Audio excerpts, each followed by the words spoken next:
Le thème d'aujourd'hui est un thème qui est assez crucial et je crois pour ma part qu'il va équiper plus d'un. Un grand nombre de chrétiens ne se sentent malheureusement pas concernés ou alors exemptés de pouvoir évangéliser. Aujourd'hui, il va s'agir de l'évangélisation, mais la parole de Dieu reste claire, la parole de Dieu reste vraiment limpide comme l'eau de roche que nous devons annoncer la bonne nouvelle. C'est une activité à exercer indépendamment de ce que nous faisons dans l'Église, que nous soyons pasteurs, que nous soyons chantres, quel que soit notre positionnement dans l'Église, nous sommes appelés, interpellés et vivement interlocutés. Non, je ne dirais pas ça, mais nous sommes vraiment rappelés de pouvoir évangéliser. Donc, après toi, on se dit à toutes après le générique. C'est parti, let's go.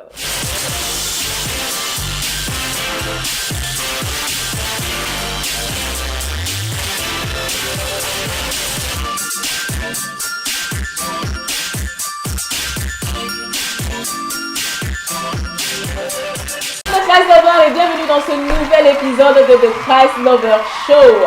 Cette émission a pour mission d'équiper de nouveaux convertis pour qu'ils mettent en pratique la parole de Dieu. Tu le connais déjà, si tu le connais, tu mets en commentaire. Alors le sujet d'aujourd'hui, c'est un sujet, je pense pour ma part, qui va toucher justement plus d'un parce qu'il va porter sur comment évangéliser avec assurance.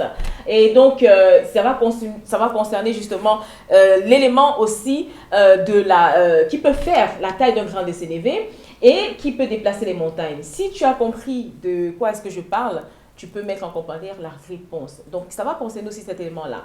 Qu'est-ce que cela nous demande alors de pouvoir annoncer l'évangile avec assurance? Eh bien, nous en parlons maintenant dans la rubrique Pain du jour. C'est parti, let's go!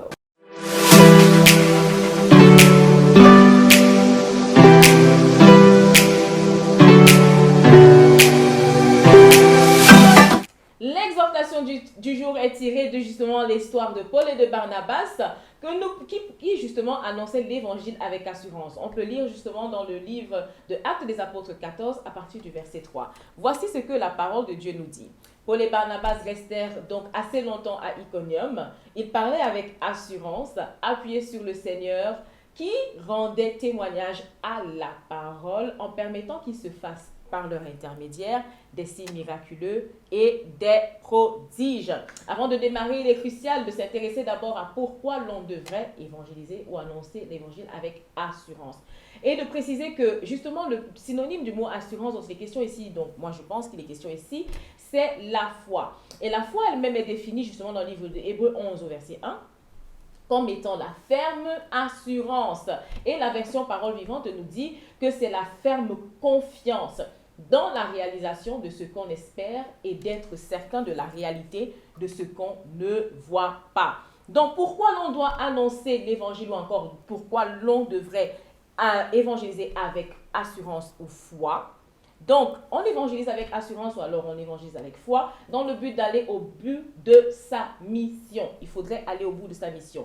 Et la mission de tout un chacun, de tout chrétien nouvellement converti, est de rendre témoignage à la bonne nouvelle de l'amour de Dieu. Comme indiqué dans Matthieu 28 au verset 18 à 20, il est clairement indiqué que « Allez, faites de toutes les nations des disciples, en les baptisant au nom du Père, du Fils et du Saint-Esprit, et enseignez-leur à observer ce que je vous ai prescrit. Et voici, je suis avec vous tous les jours jusqu'à la fin du monde. » Maintenant, nous allons voir sans plus tarder les 5 éléments indispensables pour évangéliser avec assurance. Le premier élément est de s'appuyer sur le Seigneur, c'est-à-dire avoir confiance, avoir foi en lui. C'est ta confiance ou ta foi dans le Seigneur, justement, qui va te donner de parler avec assurance. C'est cette confiance-là qui va te donner de parler avec certitude de manière à ce que tu puisses amener les autres à venir à Christ. Tu sais, c'était le cas de Paul et de Barnabas. Ils étaient parvenus à évangéliser avec assurance et c'est par cette foi-là et cette confiance qu'ils ont pu amener les Juifs à se convertir. Alors, nous allons donc regarder 2 astuces pour toi, pour pouvoir bâtir ta foi ou ta confiance en Dieu. Alors, la première astuce pour pouvoir bâtir ta confiance en Dieu est d'être conscient des miracles et des prodiges extraordinaires que le Seigneur a déjà eu à faire dans ta vie. Donc, tu peux lire la référence dans Actes des Apôtres 2, 22. Et s'il l'a fait pour toi, si le Seigneur a eu à faire des miracles dans ta vie, sache et crois qu'il le fera pour les autres. Donc, la deuxième astuce est aussi qu'il faudrait que tu aies la certitude que Jésus est avec toi et parce qu'il est avec toi, personne ne peut être contre toi, personne aussi ne peut t'arrêter pour te faire du mal. Donc rappelle-toi que tout concourt au bien de celui. Je te laisse commenter en commentaire la suite de ce passage. De plus, il est important que tu ne minimises pas la bonne nouvelle parce que l'évangile, c'est la puissance de Dieu qui libère. Elle est très très importante et Romains 1 au verset 16 nous dit clairement que l'évangile, c'est la puissance de Dieu pour sauver tous ceux qui y croient, en fait. Tu vois un peu? Donc l'évangile, c'est une puissance, il ne faut pas la minimiser. Nous allons passer donc sur le deuxième élément pour évangéliser avec assurance et ceci, c'est de reconnaître ta valeur. Ta valeur provient en fait de qui tu es en Christ et c'est cette valeur-là qui se détend en fait sur les autres. C'est cette valeur-là qui va justement refléter sur les autres. Et quand tu déclares que tu es par exemple ambassadeur de Christ là, et que tu as conscience que tu es un ambassadeur, mais attends, qu'est-ce qui va t'arrêter? Dans ta manière de te présenter, dans ta manière d'être, comment on peut dire ça? Tu vas manifester justement cet élément-là. Et la fonction d'ambassadeur, justement, c'est ce que tu vas représenter. Tu es représentant de Dieu sur la terre. Et donc, c'est ça qui va primer dans ton mindset. Et c'est ça qui va impacter la vie de la personne que tu auras en face de toi. Donc, il faut savoir que c'est important dans ce deuxième élément de pouvoir déclarer. Il est important que tu prennes le temps de déclarer qui tu es en Christ, que tu prennes le temps de déclarer que tu es aimé, tu es l'enfant de Dieu, tu fais partie quand même de la famille royale, de la famille de Dieu. Tu es l'ambassadeur de Christ, il faut que tu déclares que tu es purifié, que tu es libre, que tu es aimé, tu es saint, tu es ouvrier avec Dieu, tu n'es jamais seul, que tu es courageux, que tu es merveilleuse, que tu es comblé et tu es un parfum de bonne odeur. Si tu ne le fais pas, qui va le faire à ta place? Et il faut savoir que la parole de Dieu, c'est une semence. Alors quand tu vas déclarer, c'est comme ça que tu vas semer dans ton cœur et ça va se manifester. Le troisième élément pour pouvoir évangéliser avec assurance, c'est d'exposer tes opinions avec conviction. Exposer tes opinions avec conviction. La conviction, ce n'est rien d'autre, hein, c'est rien d'autre que la croyance ou la foi, la preuve que tu as en quelque chose, la foi que tu as en quelque chose. Et donc, il est important que tu crois au message de l'évangile. Lorsque tu places ta foi dans le message de l'évangile et que tu as conscience que c'est la puissance de Dieu elle-même qui va libérer celui qui y croit, et bien c'est ça qui va justement amener les autres à épouser ta vision. Tu vois un peu, si tu crois fermement en quelque chose et que tu as cette conviction-là, ben, tu vas facilement la communiquer à d'autres personnes. Ils vont adhérer à ton idée. Donc, il faut que tu aies ça.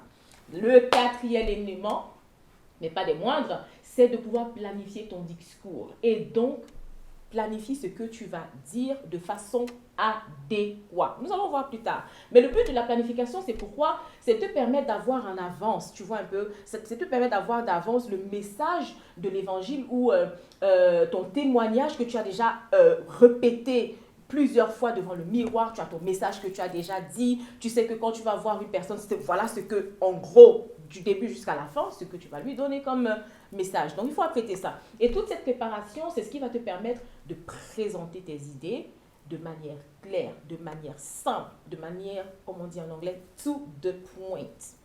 On est d'accord?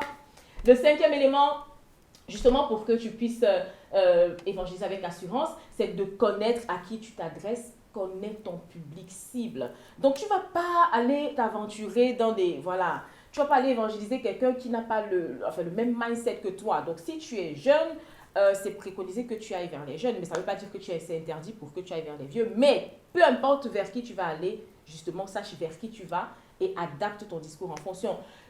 Donc, d'où viennent les personnes à qui tu vas t'adresser? Avoir toutes ces informations, justement, vont permettre à ce que tu puisses mettre et préparer ton discours en fonction. Maintenant que tu as les bases, maintenant que les bases ont été assises, on va donc voir comment expérimenter cela de manière pratique. Alors, sans plus tarder, reste connecté pour la mise en pratique. La rubrique mise en pratique arrive maintenant. C'est parti, let's go!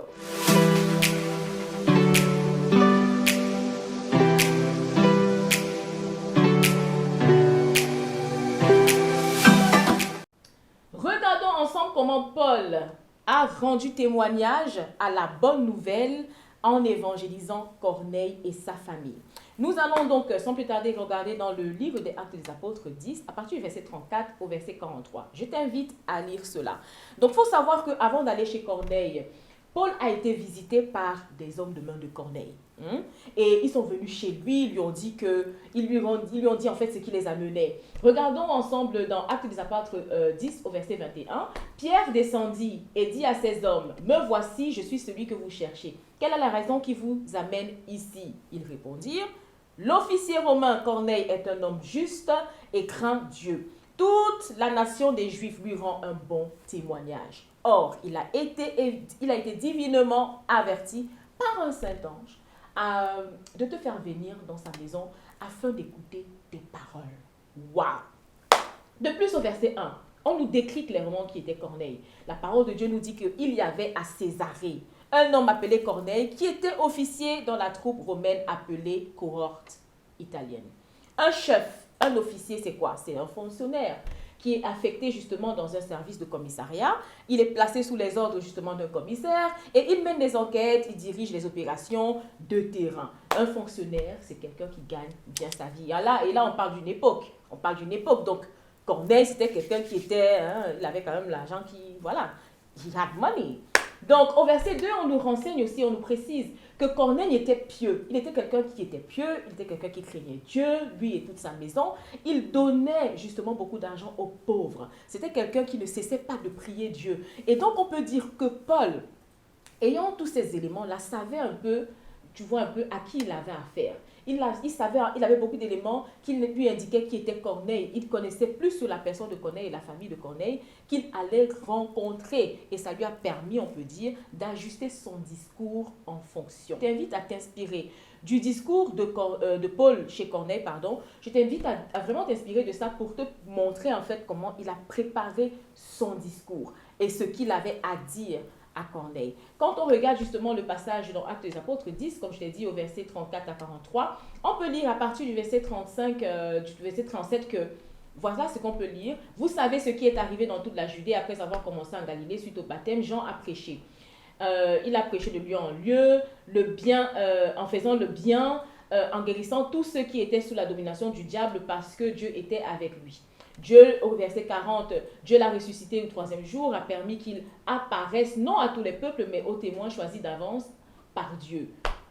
Donc, tu vois en fait comment Pierre a parlé vraiment de beaucoup de ces choses-là. Et après, on dit, Pierre parlait encore quand le Saint-Esprit descendit sur tous ceux qui écoutaient la parole. Il parlait encore quand le Saint-Esprit descendit. Donc, ce qui veut dire quoi? Quand tu es conscient que l'évangile en elle-même est une puissance qui libère, est une puissance qui déchaîne les personnes qui étaient enchaînées, alors tu peux être sûr que quand tu vas évangéliser, quelque chose va se passer comme ça s'est passé dans l'histoire de Pierre et de Corneille. Je t'invite à lire cette histoire, à lire le discours. Il est clairement mentionné que alors qu'il était en train d'évangéliser, le Saint-Esprit s'est saisi, les gars ont commencé à parler les rebakata sataraba. Hey, ma chérie! Oh, il faut comprendre que non, l'évangile c'est une puissance. Il faut que tu aies conscience de ça, c'est une puissance et ça libère. Et donc c'est ce qui s'est passé en fait avec Pierre. Donc, ça, c'est très important et ça a sauvé la famille de Corneille parce que Pierre n'a pas manqué de savoir comment parler. Tu vas même aussi voir dans son discours comment il vous voyait, comment il s'adressait aux gens. C'est très important que tu sois conscient. Tous les éléments que je t'ai donnés au préalable sont indispensables. Je vais te partager une petite histoire. J'ai moi-même vécu une expérience lors d'une sortie d'évangélisation à Ouagadougou, alors avec l'équipe d'évangélisation de Ouagadougou, de l'église d'Éden TBI de Papa et Maman Karambiri. C'était dans le cadre d'un programme d'échange où mon pasteur et leader principal de l'église dans laquelle je vais, donc la Glory International Ministries, c'est lui qui a eu justement, il s'est choisi une délégation de personnes qui devaient se déplacer avec lui justement sur Ouagadougou. Et donc, dans les activités à faire, il y avait la sortie d'évangélisation. Et cette sortie d'évangélisation que nous avons eu à faire avec la délégation, cette première sortie, avait lieu dans un marché qu'on appelle le marché de Saponé à Ouagadougou. Et le responsable de l'évangélisation nous avait donc segmenté.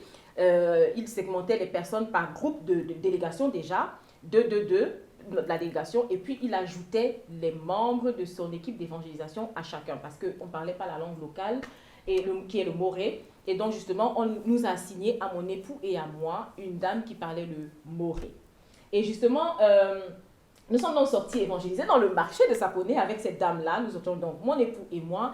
Et justement, elle nous a montré comment... Enfin, on a donc évangélisé et puis elle nous a donné des astuces. Et donc, il faut savoir qu'en quelques heures seulement, alors que nous sommes sortis évangéliser avec cette dame dans le marché de Saponné, 19 âmes ont donné leur vie au Seigneur. 19 âmes, dans notre groupe, en tout cas nous les trois, ont donné leur vie au Seigneur et c'était... Mais je n'arrivais pas à croire ce qui se passait. Tu comprends? Et la puissance de Dieu s'est libérée lorsqu'il y a une grand-mère qui était justement au marché. Elle a dit, waouh, j'ai donné ma vie au Seigneur, j'aimerais que vous priez pour mes jambes. Alors elle était venue au marché avec les béquilles. Il était sur le point de pleuvoir. Et elle a dit, s'il vous plaît, priez pour moi. Donc, nous avons prié pour elle, on a prié pour ses jambes. Et je vous assure que alors qu'elle était en train d'emballer ses affaires pour éviter la pluie et partir maintenant chez elle, elle a pu marcher sans ses béquilles. Est-ce que vous comprenez même ce qui s'est passé là? Mais j'étais dépassée. Je ne comprenais pas ce qui se passait. Mais en fait, la réalité, elle est là. L'évangile est la puissance de Dieu qui libère. Et on a expérimenté ça. Donc, je peux vous dire que justement, ce n'est pas du blablabla. Ce qu'on est en train de raconter, ce que je raconte ici, ce n'est pas du blabla. Donc, ça marche. Et donc, le principe qui nous a été enseigné est le même qu'elle nous a enseigné, en fait, est le même que ce que je viens de te partager. Tout comme Pierre a eu à le faire avec Corneille, Pierre a parlé à ceux qui ne connaissaient pas Dieu. Il a parlé à Corneille de Dieu. Il a parlé de l'œuvre de Dieu. Il a parlé de la résurrection. Il a parlé du pardon des péchés. Ce sont les thématiques centrales en fait de l'évangélisation. Et tout ça là condense cela en un seul message. C'est ce qui nous a été dit. Il faut que tu condenses tout ça dans un seul message clair, compréhensible, qui ne va pas te prendre plus de 5 minutes. Et tu vas adapter ça en fonction de qui tu auras en face de toi. Parce qu'on ne sait pas vers qui le Saint-Esprit va te conduire. Aujourd'hui, il va te conduire vers un jeune, demain vers quelqu'un qui est plus âgé. Mais en fonction de qui tu auras en face de toi, adapte le message par rapport à la génération de personnes que tu auras en face de toi. D'accord? Et tu peux être sûr d'une chose, la puissance de Dieu va se manifester. Donc, trop de pain assèche la gorge. On peut, voilà, je parle, la gorge est déjà asséchée. Mais avant que nous entrons justement dans la prochaine rubrique, nous allons avoir un petit instant de pub. C'est parti, let's go. Zoom Wedding, a service proposed by the founders of Christivan Studios, the Kwamos. Christivan Studio is a streaming company. We aim at retransmitting your events all over the world. Our services are live streaming planning, event website design and planning, YouTube and Zoom live streaming setup, guest service management, album design. Other of our services include social media content planning, e-commerce website, live streaming training, video editing. You can contact us at our different platforms stated here. We are looking forward to working with you. Christivan Studio. Bienvenue, comme je te disais tout à l'heure, trop de pain assèche la gorge. Nous sommes prêts à être désaltérés, nous sommes prêts à aller à la source. C'est pourquoi je t'annonce donc la rubrique tant attendue, la rubrique du son de jour. C'est parti, let's go!